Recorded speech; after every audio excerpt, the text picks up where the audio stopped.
Please give a warm welcome to Sophie Lim.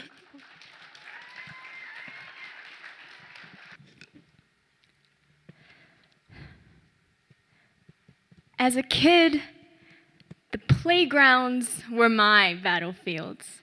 Trekking over plastic mountain heaps, wading through rivers of bark damp with early morning rain, our feet riddled with splinters. Syrup slathered in sweat and sunscreen, we made trenches out of netted ladders, hurdled landmines of discarded shoes, grimaced as hot metal stunned our palms, our cheeks, the bits behind our knees, and the crevice of our elbows. As a kid, war was play pretend in the battlefields of my playgrounds. It left its mark on the dirt, on the underside of my fingernails, on my face, the color of heat. As I grew older, these wars became a memory shared on a bench, a trading of nostalgia between two past comrades, recalling our muddy knees, the itch of our hairlines as we crouched under spiderweb clouds, seeping shrapnel sunlight onto the back of our necks. I met you soon after. You were my classmate's great-grandfather. The poppy pinned to my chest by a Mrs. Roberts, the songs of Gallipoli I sang in my year 8 choir. In high school, I got to know you a little better. You took up 7 chapters in a history textbook, pages 112 to 147, a research project due Monday, bronze letters on a museum plaque wall. Lips tinted with patriotism told stories about you across the classroom.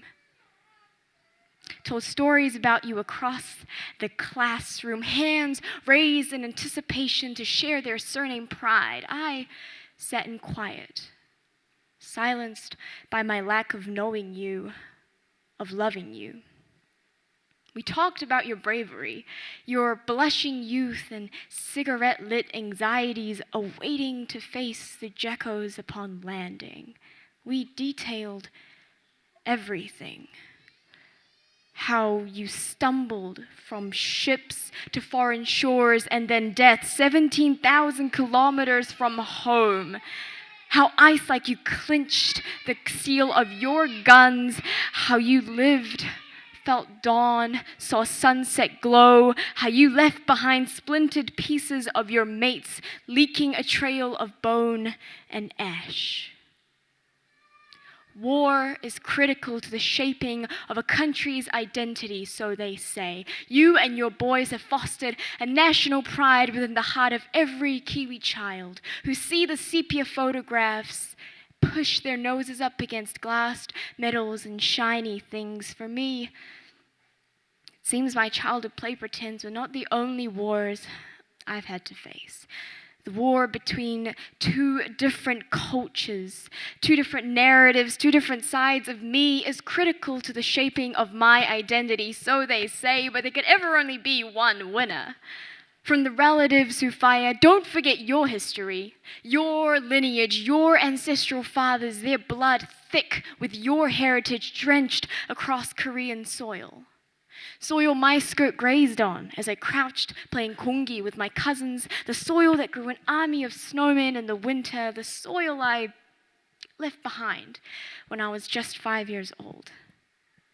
To others who counter that I've been washed too vigorously with the white sands of Omaha to be anything but whitewashed, too uneducated for one history, too removed from the other. I'm a wedge of stunted stalemate, a barbed fence between two territories, but I now come bearing a white flag.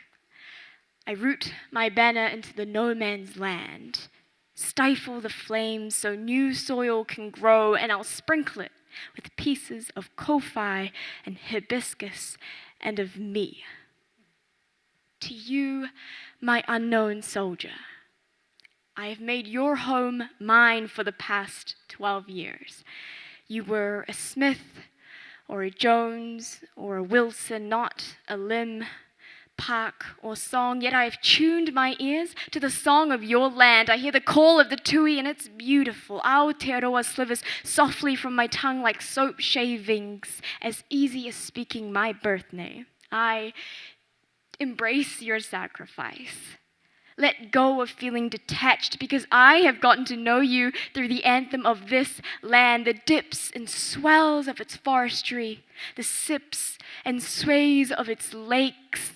Look up to the spiraled tree that traces the story of how you used to lean against it, shading your neck from shrapnel sunlight. I honor you and my ancestors who marched behind death in its footsteps, different flags sewn into your hearts.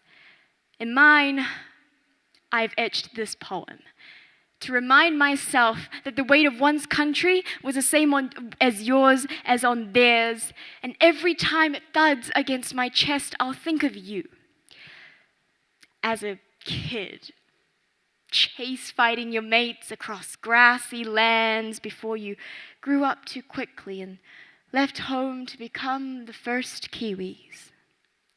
And me, as a kid, bright eyes big like November poppies, elbows dug into backyard grass, writing this poem, thinking of you, knowing you. Thank you. Sophie Lim.